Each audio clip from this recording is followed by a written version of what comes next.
2024 లేదా 25లో డిగ్రీ లేదా బీటెక్ చదివారా? సాఫ్ట్‌వేర్ జాబ్ కోసం ఎదురు చూస్తున్నారా? అయితే కోడ్ జ్ఞాన్ 100 డేస్ కోర్సులో చేరండి, జాబ్ సాధించండి. ఇప్పుడు చాలా మంది యంగ్స్టర్స్ దగ్గర నుంచి ఎల్డర్ పీపుల్ వరకు బిజినెస్ చేయాలి అనుకుంటున్నారు. డెఫినెట్లీ 9 to 5 జాబ్స్ ఉన్నా బట్ బిజినెస్ ఓన్గా స్టార్ట్ చేయాలి. అందులో 10 స్టార్ట్ చేస్తే 9 ఫెయిల్యూర్ అయిపోతున్నాయి. అసలు బిజినెస్ అంటే ఏంటి అనేది చాలా మందికి తెలియదు. Can you please explain what is business? డెఫినెట్గా ఇది ఒక పాడ్కాస్ట్ బిజినెస్ ఓనర్స్కి ఒక బ్లూ ప్రింట్ లాగా హెల్ప్ కావాలి. అంటే whoever want to become entrepreneur or ఎవరైతే బిజినెస్ ఉండి దాన్ని గ్రో చేయలేకపోతున్నారో వాళ్ళకి యూస్ఫుల్ కావాలి. ఇది మొత్తం కూడా ఎవరైతే ఎండ్ వర్క్ చూస్తారో వాళ్ళ బిజినెస్ని సర్వైవల్ నుంచి స్కేలబుల్కి తీసుకెళ్ళిపోవచ్చు, no doubt. So first business. చాలా మటుకు బిజినెస్ ఓనర్స్ బిజినెస్ అంటూ ఏంటో అవగాహన లేకుండా ఆ బిజినెస్లో జంప్ చేస్తారు. కొంతమంది వాళ్ళ రిలేటివ్స్ని చూసో, కొంతమంది బయట ఏదైనా ట్రెండ్ని చూసో, కొంతమంది ఇంకేదో చూసో, కొంతమంది ఫ్యామిలీలో కొంతమంది ఉంటారు, అరే ఏం చేస్తావు, వాళ్ళ కింద వీళ్ళ కింద ఎన్ని రోజులు పనిచేస్తావు, ఇగో డబ్బు తీసుకో బిజినెస్ పెట్టుకో అంటారు. సో అలా వాళ్ళు వచ్చేస్తారు. ఇంకొంతమంది first generation business owners like తాతలు లేదంటే నాన్నలు బిజినెస్ ఎస్టాబ్లిష్ చేసింది వీళ్ళు క్యారీ ఫార్వర్డ్ చేస్తారు. అండ్ అవి కూడా ఫెయిల్ అవుతాయి. ఎందుకంటే these people don't know what is business exact meaning. That's why అవన్నీ ఫెయిల్ అవుతాయి. సో ఇప్పుడు వాట్ ఈస్ బిజినెస్ అంటే business is commercial, profitable, end of the day which should run without them, that is called business. తెలుగులో చెప్పాలంటే business అనేది ఒకటి commercial కూడా ఉండాలి, ప్రాఫిటబుల్ కూడా ఉండాలి, వాళ్ళు లేకుండా అది నడవాలి, అదే బిజినెస్. ఫస్ట్ బిజినెస్ అనేది కమర్షియల్. కమర్షియల్ అంటే ఇప్పుడు మనం ఒక ప్రోడక్ట్ అనేది రెడీ చేసాం ఆర్ ఒక సర్వీస్ అనేది ఉంది, అది వాళ్ళకి మనం అమ్మాము, అది మనీ ఎక్స్చేంజ్ లాగా ఉండాలి. అని కొంతమంది ఏమంటారంటే పర్లేదు డబ్బులు తర్వాత తీసుకుందాం, ఇప్పుడు మీరు చేయండి అని అంటారు. తర్వాత వీళ్ళకి ఎవ్రీ మంత్ సర్వైవల్ ఉంటాయి, డబ్బులు కట్టాల్సి ఉంటుంది, వీళ్ళు కట్టలేకపోతుంటారు, డెట్స్లో ఉంటారు, ఇవన్నీ ఉంటారు. So business is first of all కమర్షియల్గానే చేయాలి, గివ్ అండ్ టేక్ ఉండాలి. కానీ వీళ్ళు ఏం చేస్తుంటారు, ప్రాఫిట్స్ తగ్గొచ్చినా పర్లేదు తర్వాత చూసుకుందాం, మనము అది చేసుకుందాం, ఆ మాటలు కానీ ఎవరికి చెప్పకూడదు అండ్ అలా చేయకూడదు. కమర్షియల్ మీన్స్ కమర్షియల్, బిజినెస్ అంటేనే కమర్షియల్ అది. ఓకే. అండ్ కమర్షియల్ కూడా ఎందుకు ఉండాలి, నేను నమ్ముకొని టీం ఉంటారు, నేను నమ్ముకొని సో మెనీ థింగ్స్ ఉంటాయి, ఫ్యామిలీ ఉంటాయి, అందుకోసం నువ్వు కమర్షియల్గా ఉండాలి. లేదు పర్లేదు అని అనుకుంటే ఒక చారిటీ ఆర్గనైజేషన్ ఓపెన్ చేసుకోవాలి. ఎస్. సో ఫస్ట్ ఈజ్ కమర్షియల్గా ఉండాలి. అంటే ఏదన్నా ఒక ప్రోడక్ట్ మనం డెవలప్ చేస్తే అది మనీ ఎక్స్చేంజ్లో ఉండాలి, అది కమర్షియల్. రెండోది ప్రాఫిటబుల్. అంటే ఇప్పుడు కొంతమంది ఒక వస్తువు 100 రూపాయలకి అనేది నేను మ్యానుఫ్యాక్చరింగ్ అనేది చేశాను, 120 రూపాయలకి అమ్మాను, ప్రాఫిట్ ఎంత, 20 రూపాయలు అని అనుకుంటారు. కానీ అది ప్రాఫిట్ కాదు. ఎందుకంటే మళ్ళీ ఆ 20 రూపాయల్లో కూడా కొన్ని ఖర్చులు అనేది ఉంటుంది, అది వాళ్ళు చెక్ చేయరు. తీరా ప్రాఫిట్ లేదని వాళ్ళు ఏడుస్తుంటారు అనమాట. సో ఇంతకీ మనం మ్యానుఫ్యాక్చరింగ్ చేస్తాం, ఇంతకనేది అమ్మాం, ఆ మధ్యలో గ్యాప్ ప్రాఫిట్ కాదు, ఆ మధ్యలో కూడా ఇంకా ఏమేమి ఎక్స్పెండిచర్స్ ఉంటాయో అవి కూడా చెక్ చేసుకోవాలన్నమాట. అది చెక్ చేసుకోరనమాట. సరే దీన్ని ఇంకా క్లియర్గా చిన్న ఎగ్జాంపుల్ లాగా తీసుకుందాం సో దట్ అందరికి అర్థమయ్యేటట్టు. ఒక ఏరియా ఉంది. సో ఆ ఏరియాలో చాలామంది జనాలు ఒక కిలోమీటర్ నుంచి వెళ్ళి ఇంకో కిలోమీటర్స్కి వెళ్ళి, అంటే ఒక ప్లేస్ నుంచి ఇంకో ప్లేస్కి వెళ్ళి వెజిటేబుల్స్ కొంటున్నారు అనమాట. సో అది ఒక 5 kilometers అనుకుందాం. సో అక్కడ ఎవరు అమ్మే వాళ్ళు లేరు, అందుకోసం అంత దూరం వెళ్ళి కొంటున్నారు. సో ఇది ఒక ప్రాబ్లం, ఒక పర్సన్ని ఐడెంటిఫై చేసి అరే వీళ్ళు అక్కడ దూరం వరకు వెళ్ళి కొంటున్నారు కదా, నేనే అక్కడ బల్క్లో కొనేసి వీళ్ళకి అమ్మేస్తే టైం సేవ్ అవుతుంది కదా అని చెప్పేసి ఆ పర్సన్ ఏం చేసిండు, ఒక వెజిటేబుల్స్ కొనుక్కొని బల్క్లో వీళ్ళకి అమ్ముతున్నాడు. ఇది కమర్షియల్గా అమ్ముతున్నాడు ఫస్ట్ ఆఫ్ ఆల్, ఇది క్లియర్. రెండోది ఏంటంటే ప్రాఫిటబుల్. అంటే అక్కడ అతను కిలో టమాటాలు ఒక 20 రూపీస్ అనేది తీసుకొని వచ్చి ఇక్కడ అతను 22కో 23కో అమ్ముతున్నాడు అనమాట. 2 to 3 రూపీస్ కిలో టమాటాల మీద మార్జిన్ అని చెప్పేసి అమ్ముతున్నాడు. కాకపోతే అతను పెట్రోల్ అలౌన్స్ ఉంటుంది కదా, అది చెక్ చేస్తున్నాడు.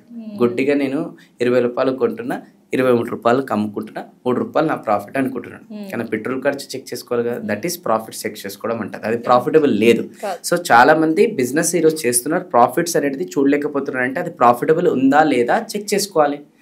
ఇప్పుడు ఏం చేయాలి, ఇతను 20 రూపాయలకు కొంటే 25 రూపాయలకి అనేది అమ్మితే ఆ 2 రూపాయలు ఇతను ప్రాఫిట్, 3 రూపాయలు పెట్రోల్ ఖర్చు, అట్లా చెక్ చేసుకోవాలన్నమాట. సో బిజినెస్ ఓనర్స్ ఏం చేయాలంటే వాట్ ఎవర్ బిజినెస్ చేస్తున్నారో అలా ప్రాఫిట్ వస్తలేదంటే ప్రైస్ పెంచాలి. కానీ ఇది పెంచారు ఎందుకు, కాంపిటీటర్ అదే ప్రైస్ ఇస్తున్నాడు, నేను కూడా అదే ప్రైస్ ఇస్తున్నాను. ఇప్పుడు నేను ప్రైస్ పెంచితే పక్కన వాళ్ళ దగ్గర కొంటారు. సో అట్లాంటప్పుడు ప్రైస్ పెంచడం అనేది కష్టంగా ఫీల్ అవుతారు.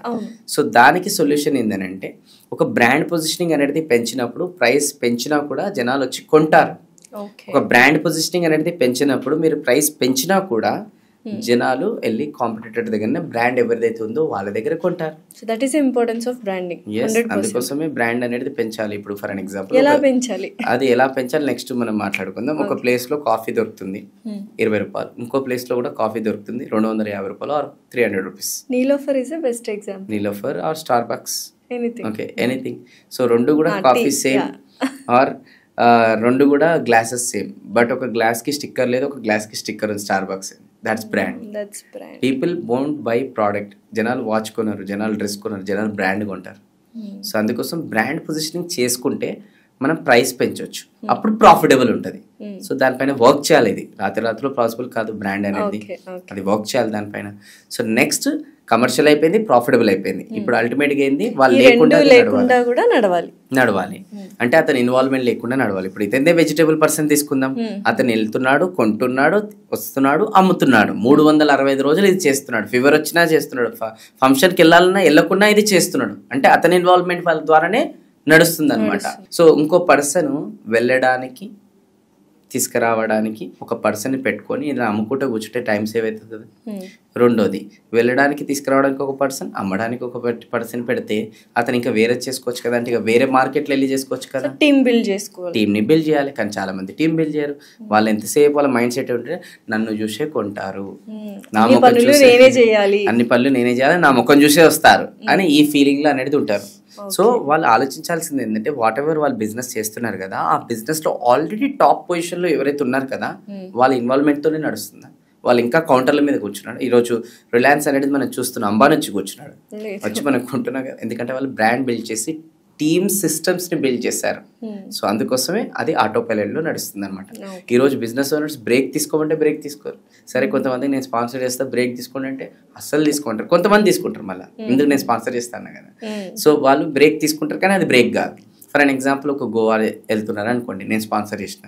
సో వాళ్ళు గోవాకి లగేజ్ అంతా ఎవ్రీథింగ్ ప్యాక్ చేసుకుంటున్నప్పుడు కూడా టీమ్ మెంబర్స్కి ఫోన్ చేసి చెప్తారు అనమాట, పలానా వ్యక్తి వస్తాడు, పేమెంట్ తీసుకోండి, నేను గోవాకి బ్రేక్కి వెళ్తున్నా అంటారు.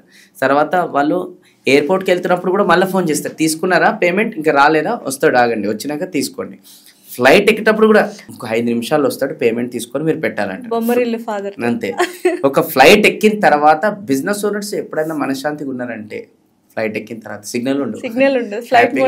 ఫ్లైట్ దిగంగానే ఫస్ట్ భార్య కూడా ఫోన్ చేయండి, ఫస్ట్ పేమెంట్ వచ్చి రాలేదా, అరే ఇంకొక పర్సన్కి నేను ఫోన్ చేసి అరేంజ్ చేస్తాను, ఈ పేమెంట్ అక్కడ అడ్జస్ట్మెంట్ చేయండి అని అంటుండు. బ్రేక్ తీసుకున్నాడు కానీ బ్రేక్లో ఉన్నాడా, లేడు. సో మళ్ళీ గోవాకి వెళ్ళాడు, బీచ్లో కూర్చున్నాడు, ఎంజాయ్ చేయాలి కదా బీచ్ చూసుకుంటా. పేమెంట్ పోయిందో లేదో మళ్ళీ ఫోన్ కొట్టి ఎందుకు వెళ్ళడం. అదే కదా బిజినెస్ ఓనర్స్ బ్రేక్ అంటున్నారు కానీ బ్రేక్ కూడా తీసుకోవట్లేదు. బ్రేక్ తీసుకున్నా కూడా ఫ్యామిలీతో టైం స్పెండ్ చేయరు, మొత్తం మొబైల్ అనే ఆ ఫోన్ అనేది అంటే దాంట్లోనే ఉంటారు వాళ్ళు. సో అది ఏం లాభం. సో బ్రేక్ తీసుకుంటే కూడా మనకు క్వాలిటీ అనేది ఇంప్రూవ్ అవుతుంది. బ్రేక్ ఎప్పుడు తీసుకోవాలి అని అంటే సిస్టమ్స్ టీమ్ అనేది అలా స్ట్రాంగ్ గా బిల్డ్ చేస్తే బ్రేక్ తీసుకోగలుగుతాం. సో మనం లేకుండా అది నడిచేటట్టు అనేది దానిపైన వర్క్ చేస్తే మనం బ్రేక్ తీసుకోగలుగుతాం. సో దానిపైనే బిజినెస్ ఓనర్ వర్క్ చేయాలి. సో అల్టిమేట్ గా ఏంటంటే బిజినెస్ అంటే మీనింగ్ ఈ రోజు ఏంటంటే అది కమర్షియల్ గా ఉండాలి ఫస్ట్ పాయింట్, సెకండ్ ప్రాఫిటబుల్ గా ఉండాలి, అండ్ థర్డ్ వాళ్ళు లేకుండా వాళ్ళ ఇన్వాల్వ్మెంట్ లేకుండా అది నడవాలి. అదంతా జరిగేటట్టు చూసుకోవడం బిజినెస్ ఓనర్ బాధ్యత. అండ్ దానిపైన వర్క్ చేయాలి. అండ్ దానిపైన వర్క్ చేసేటట్టే మేము చాలా మంది బిజినెస్ ఓనర్స్ కి హెల్ప్ చేస్తాం ఇదంతా ఎలా క్రియేట్ చేయాలని. So that is called business. That is business. But మనం ఏం చేస్తాం, బిజినెస్ కి ఇంకో మీనింగ్ ఉంది, బిజీనెస్. అంటే వాట్ ఈస్ అంటే వీఆర్ బిజీ, ఎప్పుడు చూడు బిజీ బిజీ బిజీ అంటారు. మళ్ళీ ఏం చేస్తున్నారంటే వాళ్ళ క్లారిటీ ఉండదు, మనకి క్లారిటీ ఉండదు. సో బిజీగా ఉండడం బిజినెస్ కాదు, బిజీ నుంచి ఫ్రీ అవ్వడం బిజినెస్. సో దానిపైన వర్క్ చేయాలి.